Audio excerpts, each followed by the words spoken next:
This episode of Straight Outta Health IT is brought to you by WellLink, your trusted partner connecting healthcare organizations, data, and innovation for a healthier community. WellLink helps healthcare providers navigate complex challenges, from analytics and AI to workforce solutions and community health impact. Because at WellLink, we believe when healthcare is connected, everyone thrives. Learn more at welllinkcommunity.com.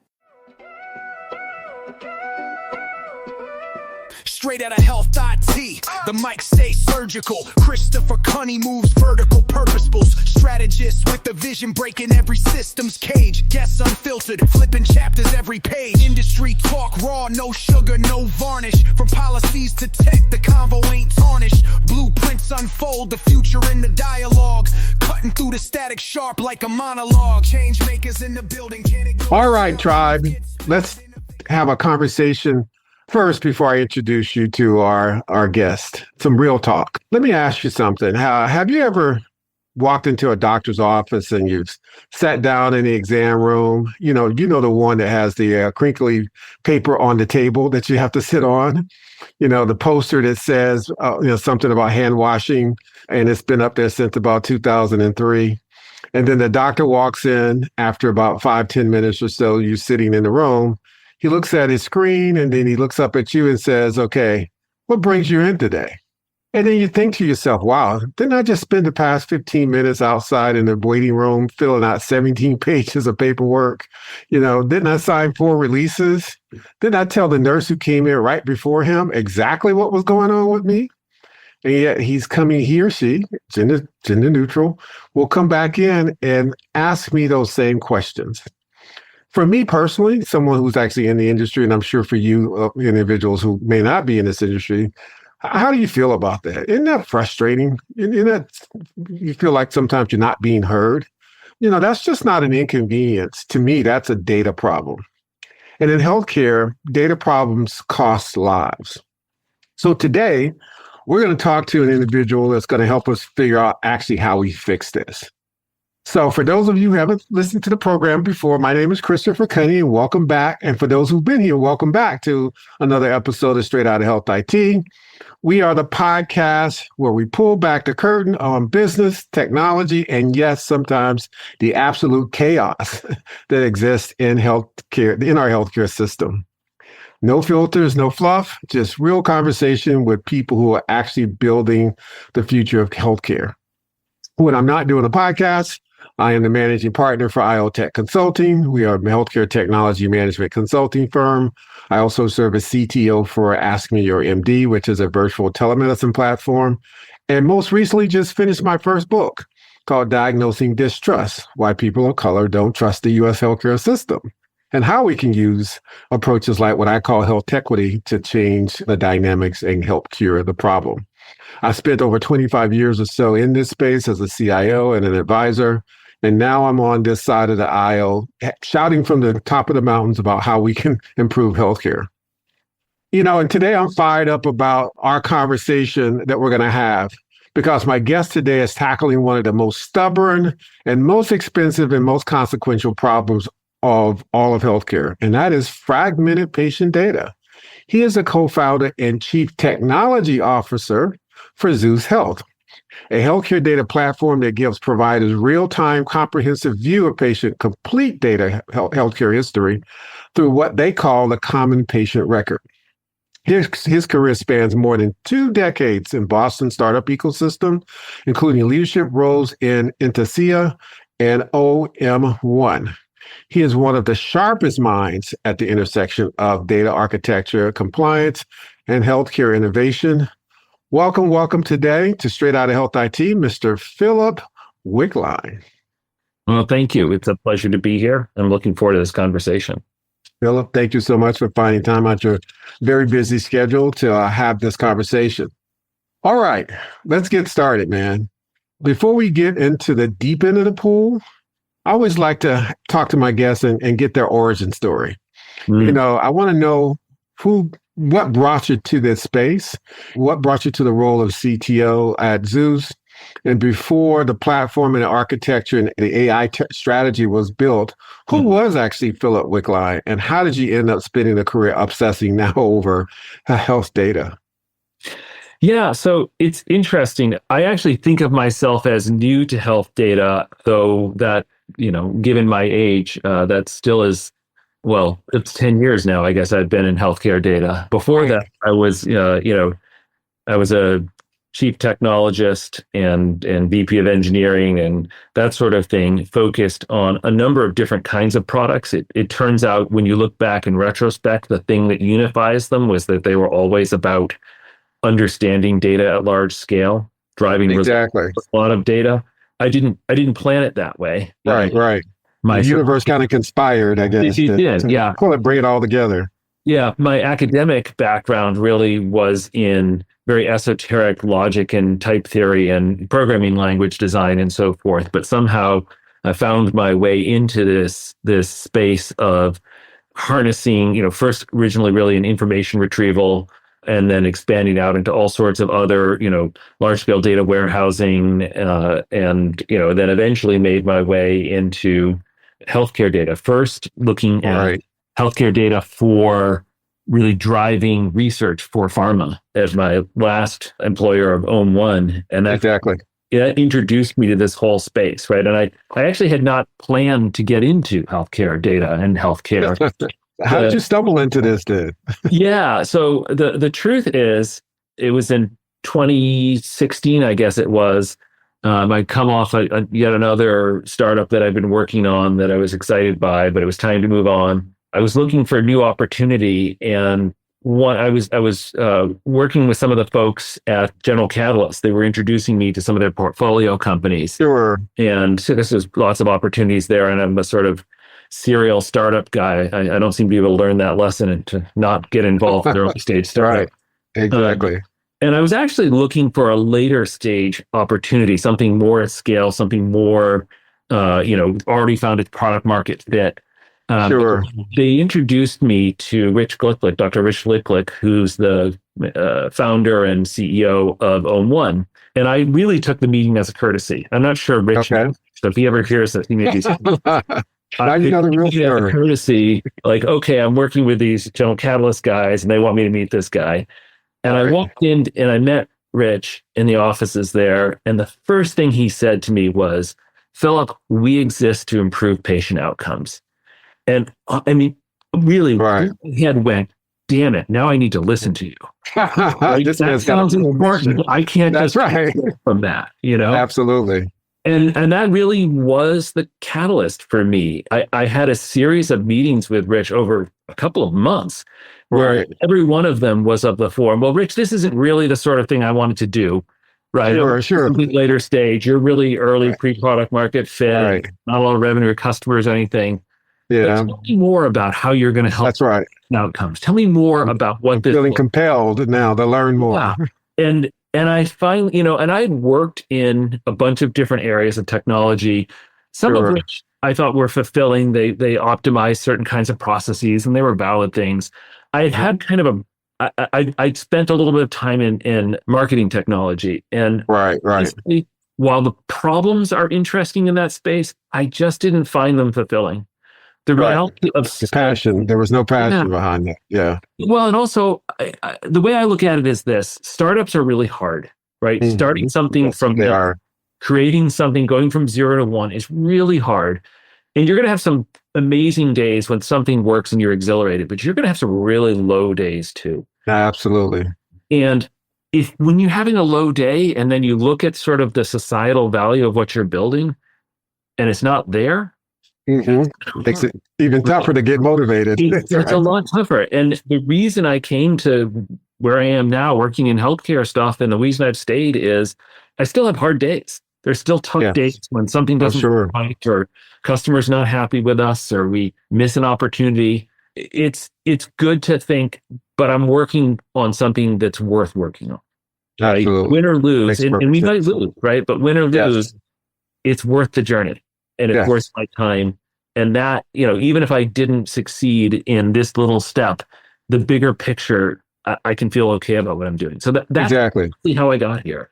It's worth the fight. It's definitely worth the fight, worth the battle, right? Exactly, right? And you're not going to win every battle, every battle, right? But be in the ones that matter. Exactly. I love it. I love it. I love that because I think the best companies, I've seen in healthcare IT are really born out of opportunity, out of necessity, Mhm. Born out of frustration. Somebody got tired of watching the same problem over and Yeah. over again, not being solved, and then deciding, what to do about it. It sounds like that's Yeah. exactly what happened here and what's now compelled you to be a part of a company that's transforming healthcare. Yeah, and I had personal connection with this as well. My Right. father had a long, difficult health journey. When I was Hmm. 11 or 12 years old, my father at 40 years old had a massive heart attack. Oh my goodness. And Wow. wasn't supposed to live through the day, and then wasn't supposed to live through the week. And Right. at some point, they stopped making predictions because he kept surviving. Right. But that began a 17-year long, very difficult health journey, and you got to see the healthcare system from the inside. Exactly. Things that were brilliant and amazing about it, like the sorts of procedures they could perform, some of the treatments that are available, and so forth. Better now than way back then. That was many years ago. Absolutely. But then you also see the cracks in the system. The this specialist and that specialist aren't talking about. They're not communicating. They're not communicating. Exactly. There are critical things they don't realize. That's My right. mother had to get really involved, and she's not a healthcare professional. She didn't know anything Right. about this, but she was on top of the treatments and asking questions about, wait a minute, does this going to conflict with that? And is there a gap here that we need to be concerned about? And just the awareness that I gained as a teenager and then young adult, seeing him go through this journey, seeing them together go through this journey, and the importance of that advocacy, and just recognizing not everyone's got somebody that can do that. And That's right. as somebody, and my mother, well, wonderful, is not a healthcare professional. There's so much she doesn't know. Right. That's right. But she became his advocate, Yeah. and she had common sense too, right? Yeah. She's like, something just doesn't seem right. I mean, Right.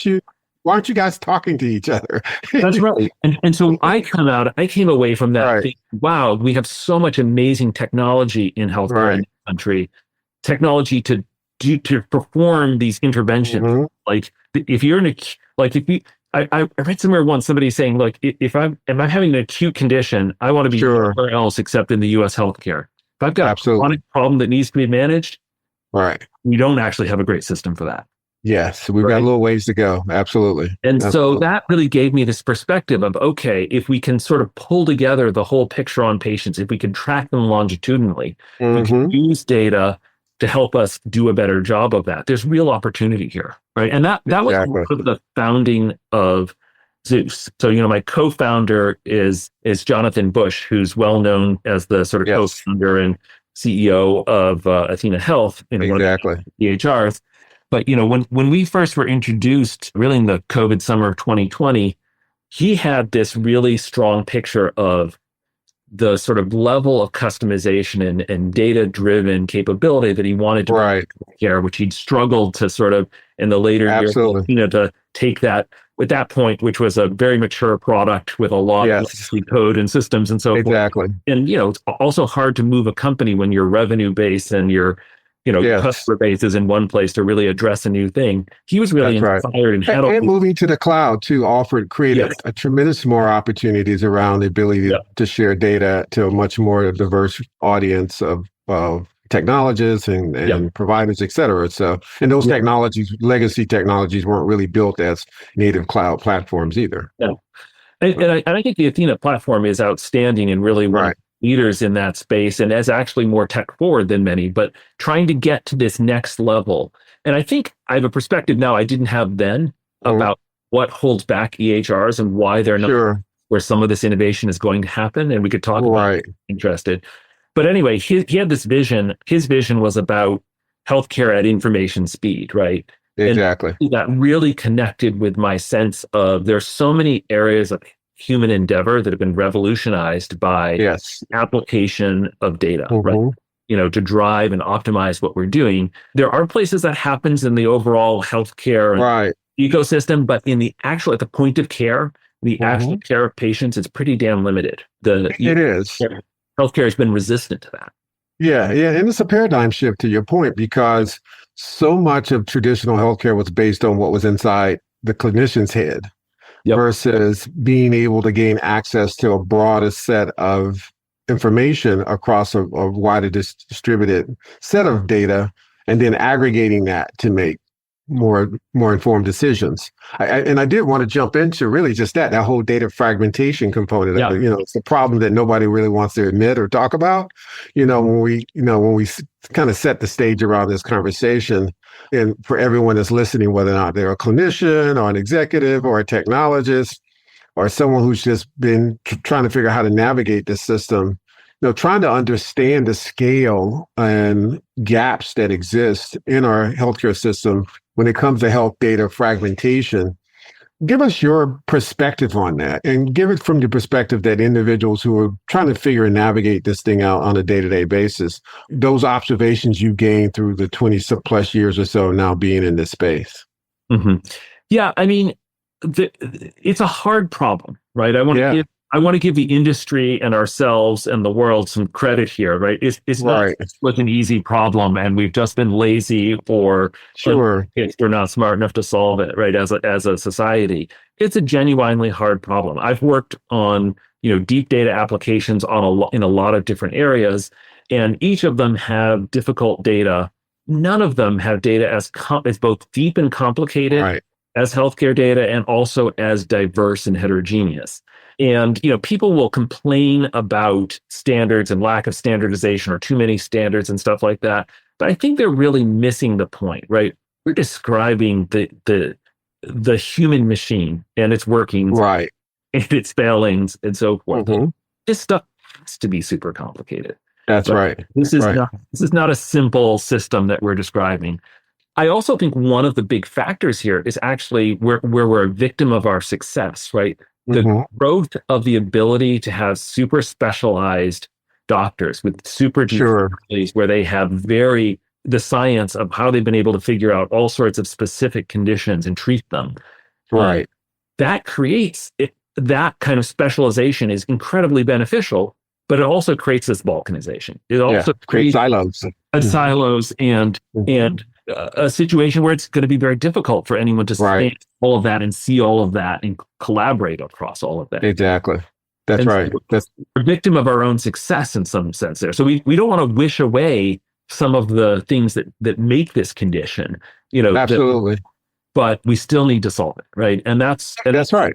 That's the focus here, is how do we take this reality of, very specific, very deep information from a lot of different sources and knit that into a whole that allows for better care.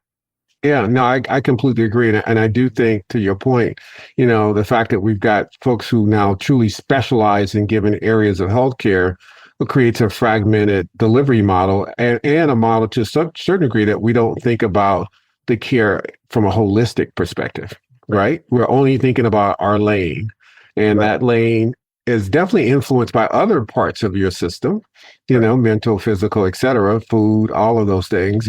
But sometimes, because we're so focused on that one piece, we don't always think about, maybe I should be collaborating with a broader set of healthcare professionals to come up with a regimen or a plan that's going to be more holistic in nature. And I need to have access to a broader set of data and resources to be able to do that. And then that takes time too. It takes time to collaborate. And I may not have a lot of time to be able to sit down and go into a great detail about one patient's case when I have to see 30 others today as well. So I think a little bit of it's the system and the way it's designed as well too.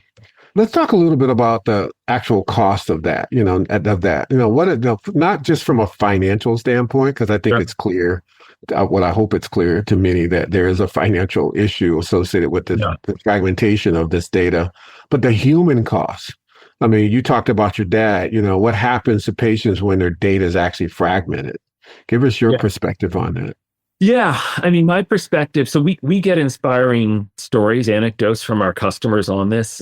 Somebody discovers, a treatment that a patient is on that's going to interact badly with something that they were do, that they wouldn't have that they didn't get it from the patient themselves, but they saw the overall record. Like that's certainly inspiring. We have one customer that treats complicated, they're a value-based care organization that does wraparound care for complicated pediatric patients. And a lot of those patients are socioeconomically disadvantaged, a lot of Medicaid and so forth in there. And sometimes it's as simple in that case as helping them find the better contacts for those patients. How do I get a hold of the parent of that patient? Sure, absolutely. Because you've got a group of people that don't always trust healthcare system and don't always trust the payers and don't always trust various people there. But it turns out that's right. They're pediatrician. So if you absolutely can get this, you can get better connected with their pediatrician's view of them. That not only are you seeing like the data on the patient, but it's literal information about what phone number they actually respond to and what email address. Right. There's also critical stuff in there. People talk about all sorts of social determinants of health. What we're finding is for all sorts of at-risk populations, it's not sort of traditional stuff like that because maybe that's known based upon what zip code they live in and so forth. Sure. It's the information about lives alone. Sometimes their granddaughter can help her get to her, right, but sometimes doesn't get to her appointments. Like that's right. In the record in many cases. Exactly. A provider that's had time to sit down with that patient, right, and really enrich what people can do. No, I completely agree. And I think there's an appreciation to your point of the cultural competency that we need to have as we're looking at individual patients and the different backgrounds and that's how their local societies work. You may have mom or dad who's the patriarch, matriarch who makes the decisions, or you may be grandmom or granddad or someone else in the family.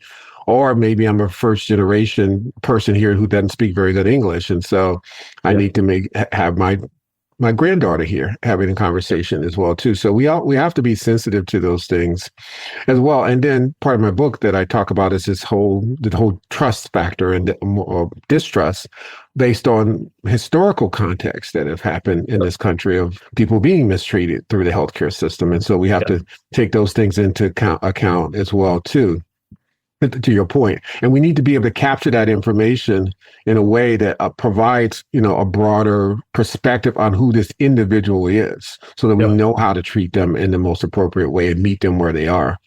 One of the things, you've been at all the different tech conferences and you're reading all the trade mags and everybody's talking about AI and machine learning and precision medicine and we're excited about that. Some cautiously optimistic, some thinking it's going to take over the world. What position you're on it. At the end of the day, those technologies won't yield the types of true results we need without clean, complete, accessible data.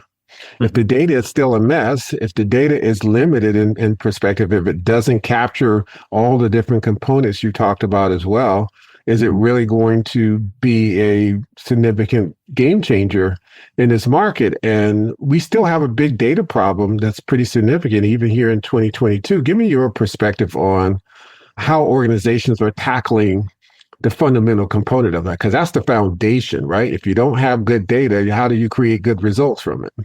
Yeah, I think the balkanization of the data we discussed is definitely an issue here, right? I think that the cleanliness of the data, what's needed is changing with the rise of LLMs and Gen AI. Sure. They're great tools, expensive, but great tools for helping to extract and normalize data across sources. But that doesn't give access to the sources. That's just if you've got the input from all of the different systems. That's correct.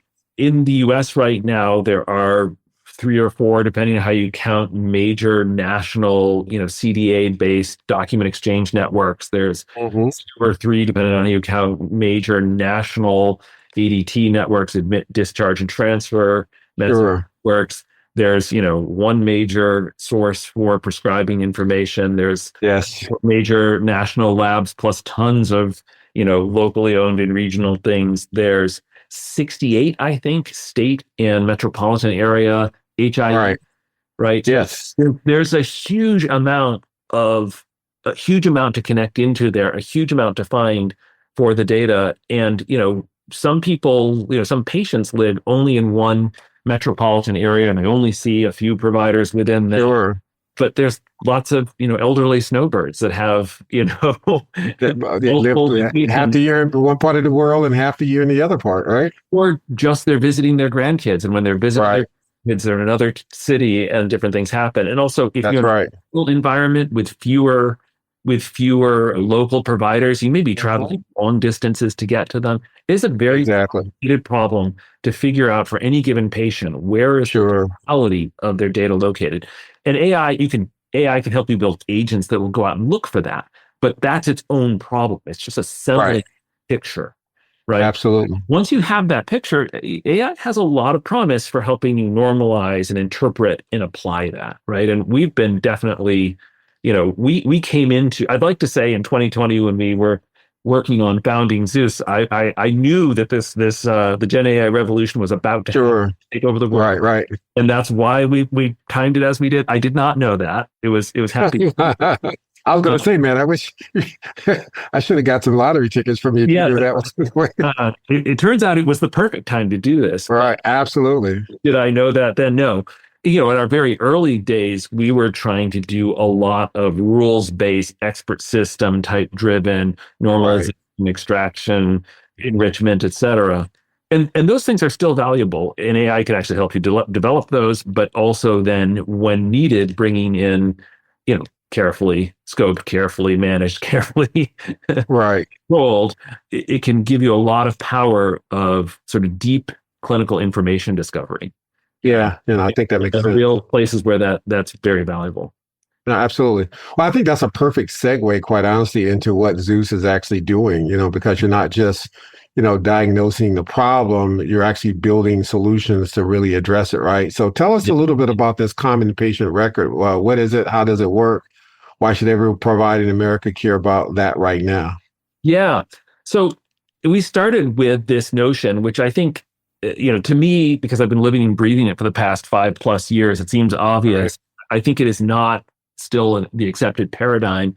The way that healthcare information exists for most organizations is they have their siloed view of what they know about that patient, right? If I'm Massachusetts General Hospital, NGB, whatever they're called these days, I have my EHR and my associated systems, and I have all of my touch points. And granted, a lot of these organizations have become acquisitive, like these hospitals are gathering practices and specialists and whatnot in other hospitals. And so that they're growing their empire.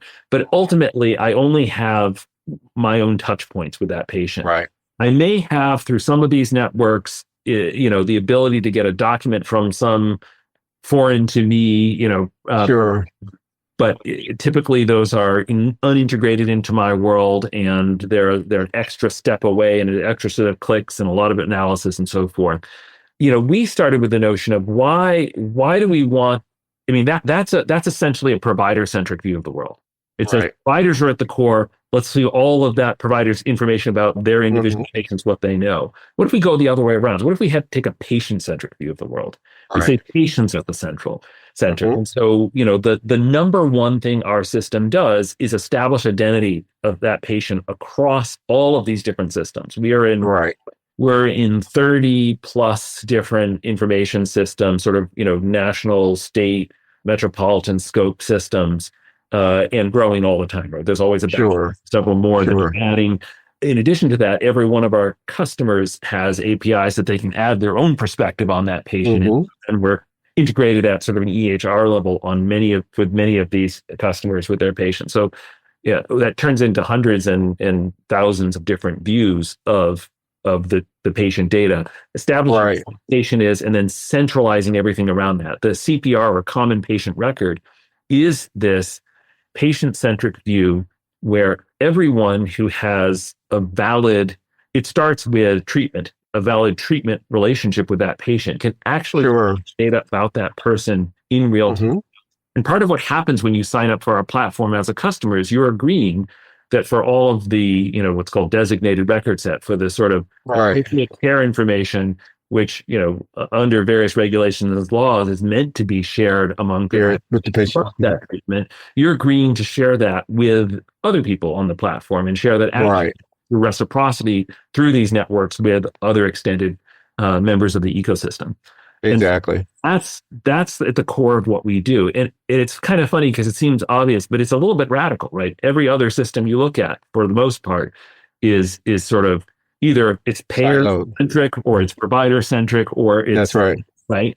And once we have a patient, our goal is to get all of that data to help coordinate and improve care for that patient. And that leads to what we've learned is, so that was clear that's what we wanted to do. Mhm. What I've learned about that, what we've learned through the years is, first of all, that starts to give you the ability to have this longitudinal view of a patient. One of the challenges of a traditional fee-for-service world or just traditional healthcare world is it's very episodic, right? I'm seeing this Yes, it is. in my office right now. I'm going to have to Right. speed and figure these things out. If you really want to have the maximum impact on a patient's journey, you really want to think longitudinally. You want to think about proactive care. How do I want to follow up at the right point. I want to make sure when I refer them to that specialist, they get to that specialist. I want to make sure Exactly.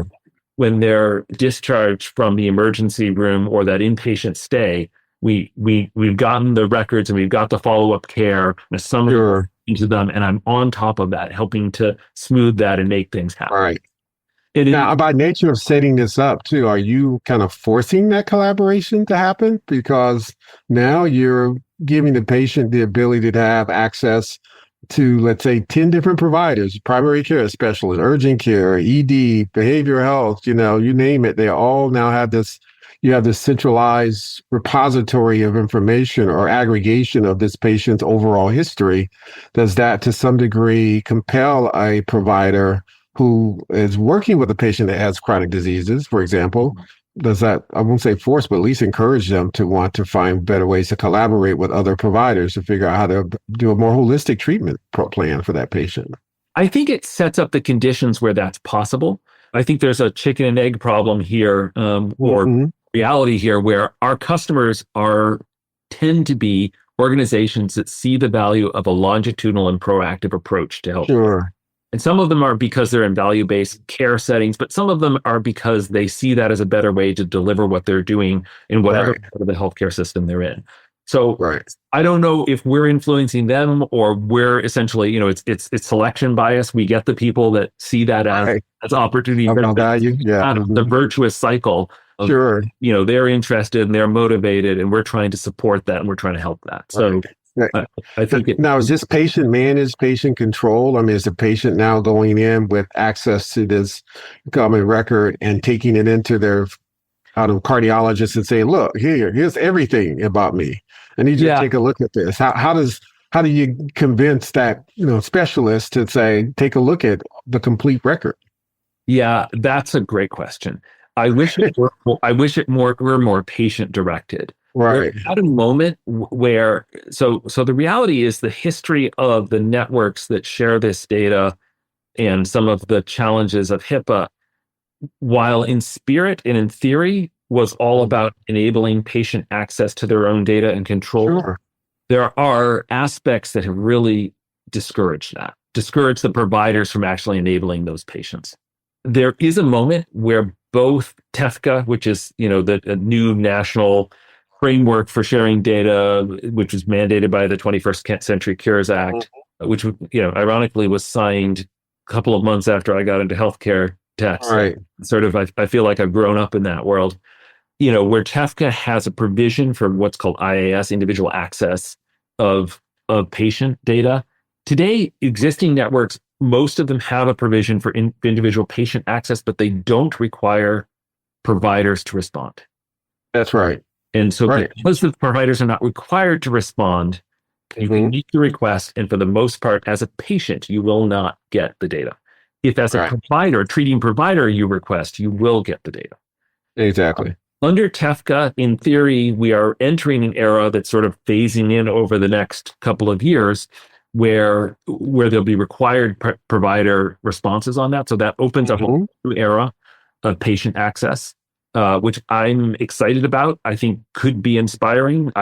It's a little bit Wild West. We don't quite know how that's going to develop and what's right. And isn't this administration too making some tweaks too? That's right. TEFCA as well too, especially around social determinants and. So I'm not an expert on. I don't know. So we're a little bit outside my area of expertise in terms of That's okay. for social determinants in TEFCA. This administration also has this concept of what's called a CMS aligned network, which is sort of an alternative set of rules and encouragement to get people networking. And that has a very strong individual access focus as well. I think it's early days, right? Zus is one of the companies that's committed to helping that vision move forward. It's still early days around how that's going to unfold and what that's actually going to contain and how it's going to happen. So I think we're at this moment, we're at the precipice where we really could get very high quality national level access to data for patients at their request.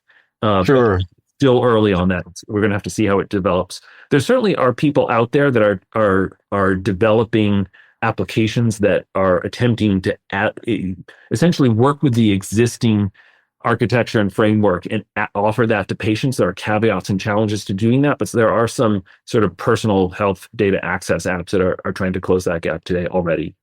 Yeah, no, that's good to hear and encouraging to hear.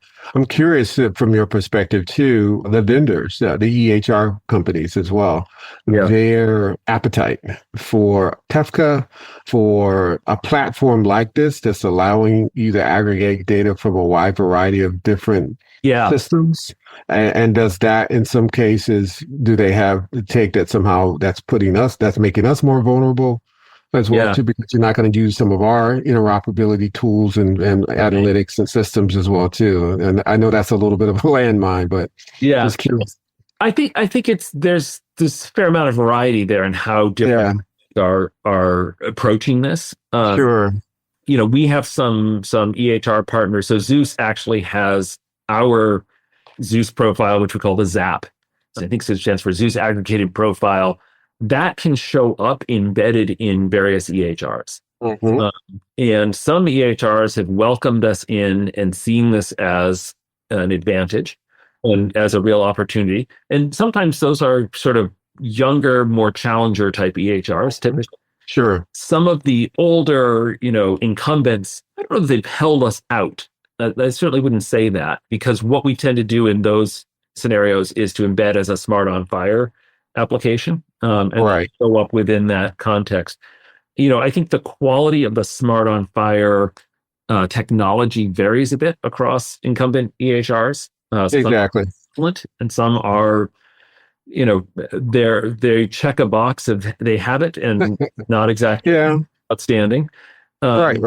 Well, with the 21st Century Cures Act as well around the information blocking as well too. I mean, some of them are quite honestly being forced, to ensure that they meet some of these standards as well too. So whether they, want to do it or not, they're going to be required. One of the interesting challenges we find there is, we have applications that can show up in most of the major EHRs and they can work.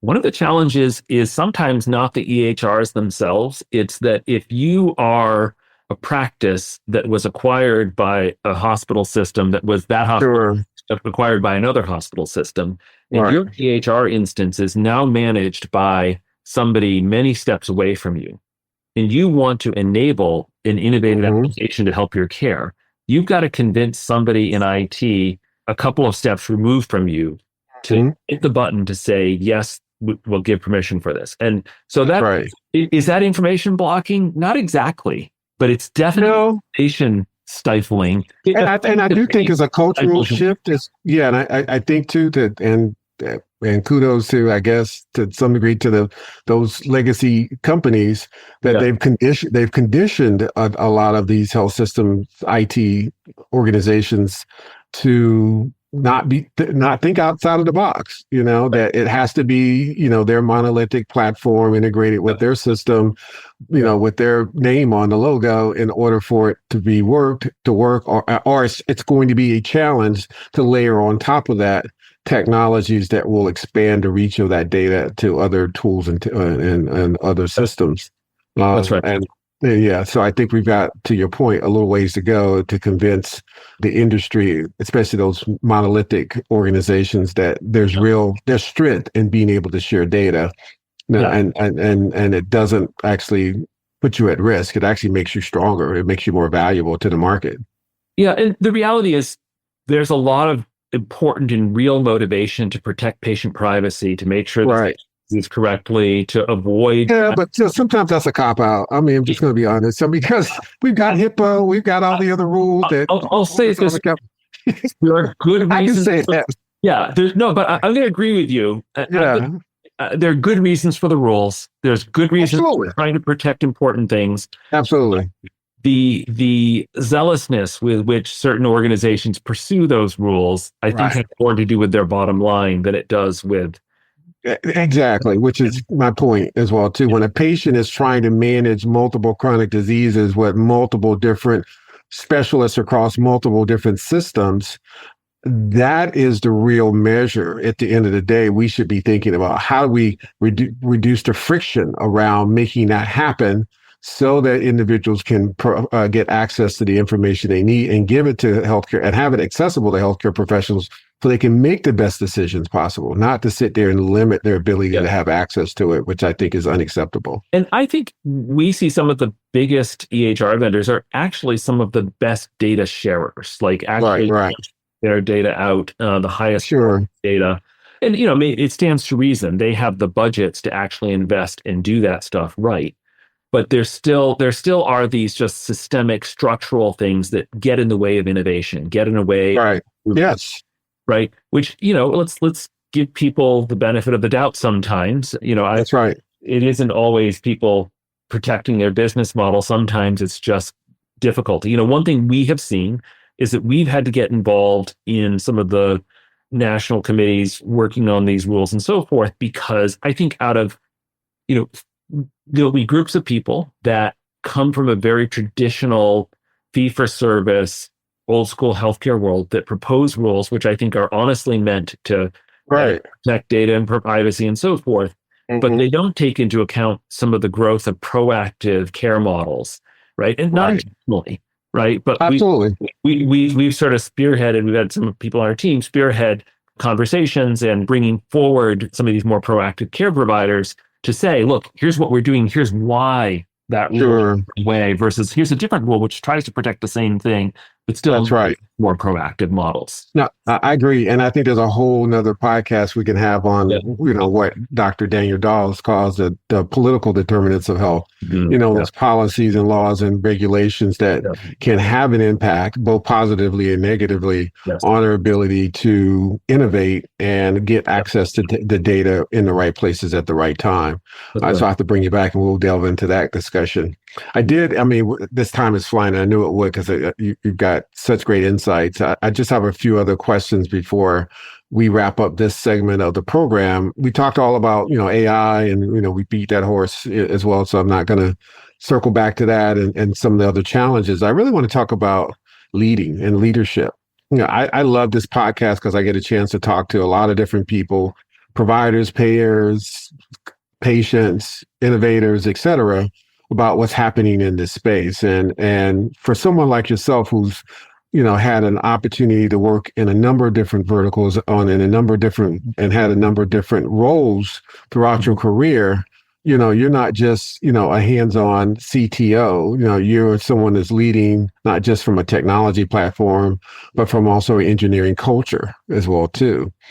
Talk to me about, what it takes to build kind of high-performing engineering teams. What does it take to help transform cultures, health systems who are now looking at what you guys are doing and cautiously optimistic about it as well too? And how are you helping them feel comfortable in transforming the way they do business through the use of your platforms? Yeah. So the first part of the question was about building high performing teams. Is that right? Mm-hmm. Yeah. Mm-hmm. Yeah. I think I've had the journey that many technical people have of, being good as a technologist, and then, maybe walking into leadership thinking that would make me good at being a leader. Right. And coming up short. Right. And yes, absolutely. There's a lot more to learn. And, I consider myself still a student of that. I'm still learning. Yes. I'm always trying to encourage people to have greater empowerment, right? Mm-hmm. I really believe in a framework. And for me, everything stems from empowerment and accountability. And so I'm always looking for people that want to seize that empowerment. Sure. Right. There are people who'd rather just be told what to do. Right. That's maybe fine, but that's not the kind of, I think of engineering as a creative discipline. Exactly. And I want people who are excited and maybe scared, but scared in a good way. Sure. Being challenged to take on hard things and figure them out. Absolutely. And then as a leader, your job is then to not screw that up a lot of the time, like by, That's right. By giving feedback or opinions that you didn't mean to squash that innovation. Right. Or being too punitive if something didn't go quite right. Exactly. But encouraging, fail fast. Yeah. How do you challenge without squashing? Right. Right. Exactly. Push forward without getting in the way and making it be about your opinions and your ideas. That's right. That's right. How do you contribute your own opinions and ideas in a way that is stimulating rather than dominating, right? And Exactly. my team will tell you I do not get this right all the time, but it's certainly what I strive for. It's a journey. Yeah. And I think the good news is I learned a long time ago that success as a leader is driven more than anything else, any other factor. The most important are the quality of the people that you bring on board. Absolutely. And even when you do not get the mark quite right, if you've got excellent people around you, they push things forward. They correct. That's right. Absolutely. Right. Exactly. And so that maybe it's a simplistic view of leadership, but for me, it's about finding the best people I can find and not ones that will agree with me all the time. Right. Absolutely. So don't be afraid we'll challenge the status quo. Yes. Absolutely. Right. But who are also able to, have a vision that they pursue, that they're willing to put their creativity towards. So that's what it's all about for me, and getting better at that, and constantly failing and then trying to get better. And absolutely. And I've worked with extraordinary people in my career, and that's the secret of it all. In terms of helping our customers, again, I think we have this sort of selection bias. The people who come to us are the ones who are already in situations where they have a vision of more proactive, more longitudinal care. Sure.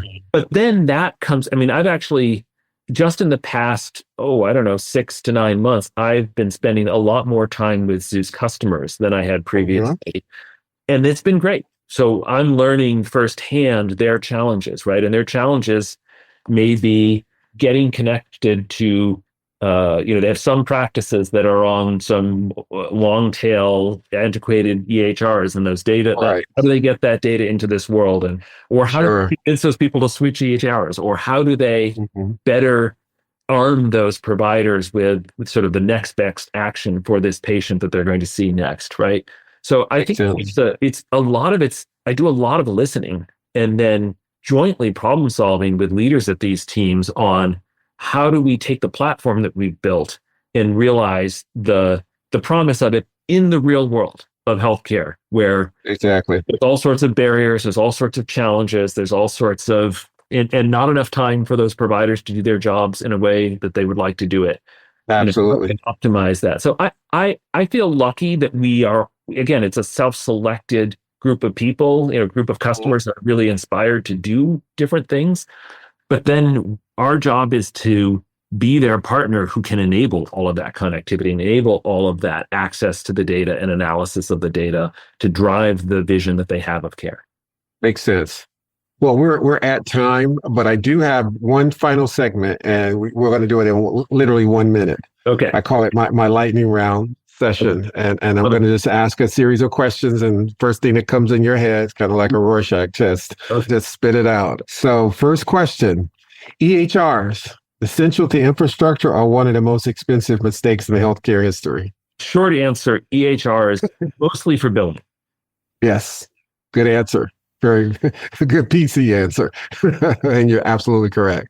Fire, game changer or overhype? Fire, can't believe it took us this long to get here. Incredibly useful piece of the puzzle, less critical as we move into an LLM world. Absolutely. Great insight on that one, for sure. AI use case in healthcare you're most excited about right now? That's tough because there's so many. Zus on certain patients will produce tens of thousands of pages of healthcare data using AI to find the needle in that haystack is Wonderful. the most exciting thing we're doing right now, because Great. no one can manifest the human power to go through all of that for each one of those patients. Absolutely. And there lies the promise of these types of technologies, right? Last question. If you could fix one thing about the American healthcare data ecosystem with a magic wand, just one, what would that be? I feel like it's like a genie. You get 3 wishes. I only get one. I've got a class. Just one. They got to, for more wishes. What would it be? I'd be tempted to actually clear the barriers away so the patients have every bit as much right to every bit of their data, not just in theory, but in practice. Amen to that one. Amen to that one. I'm right there with you as well. Well, we're going to have to drop the mic and leave it at that. This conversation has hopefully been everything our listeners were hoping it would be. I know it was for me. It's just such a pleasure and an honor to have you on the program, Philip. And if someone wanted to reach out to learn more about what's happening at Zus and wanted to just pick your brain as well, too, on what's happening within their own ecosystem, what's the best way for them to reach out to you? Well, you can certainly contact us through our website at zushealth.com, but you can reach out to me on any of the social media platforms. I'm not difficult to find. Love to hear from people. Wonderful. Wonderful. Well, thank you again for your leadership in this space. And we're going to stay close to the wire and see all the great things that Zus is doing. And so give everyone there our, salutations. And we wish you guys continued success. Thank you, listeners, for taking time out your busy schedules to tune in and check out this really, really important conversation from an individual who is absolutely disrupting what's happening in this space. If you liked what you heard, please share it with your friends, colleagues, even that coworker you're not too crazy about, because they could absolutely learn from Mr. Philip Wickline of Zus Health. And thank you again, as always, for sticking in there with us and being a supporter of the podcast. If you haven't, please follow, like, and share. Until next time, take care and God bless. See you on the other side.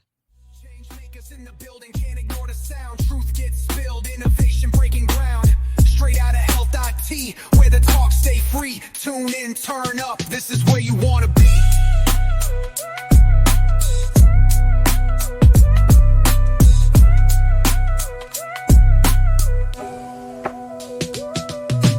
Data-driven dreams, they decode the code, hack the status quo, make the old ways implode. Gusts dropping gems like pockets of gold mines. Healthcare's front lines redesigned in real time. Honey got the mic, architect of the chatter. Revolutions in the air, healthcare's new chapter. From telehealth to equity, nothing stays unseen. This is more than a podcast, it's the dream machine. The system's pulse is beating to the sound, voices of change.